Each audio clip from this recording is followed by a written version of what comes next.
we did bullet TOT OCTCini si class automana Haksal tumpo na imato klonta kuina mano Haksal tumpo na imato korta na imano Atro patro ki enule talkaruindi Kampong korang kekso ma bayar sana gradi Atro patro ki enule talkaruindi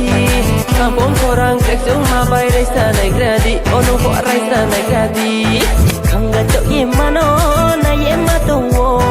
Haksal tung yefo nung no na hui mato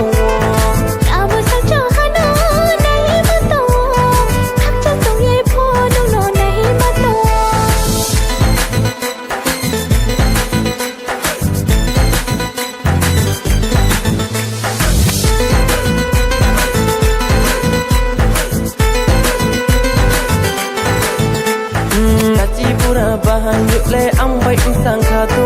no yon to le ai to ni bu bor ti sai bi yaba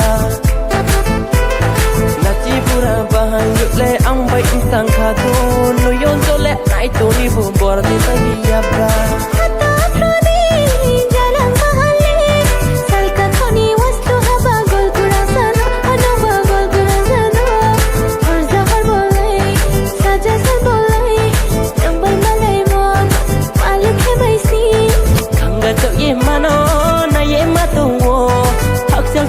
Phone nung no ne hoi ma to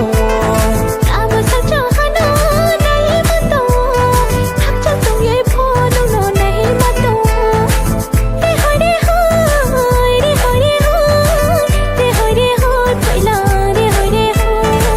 de nai de nai de nai de nai de nai de nai ko da de nai de nai ga to ye ma no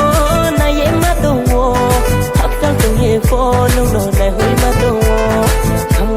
mano na ye mato hakta tung ye phone nung no na hui mato hakta tung ye phone nung no na hi mato hakta tung ye phone nung no na hui mato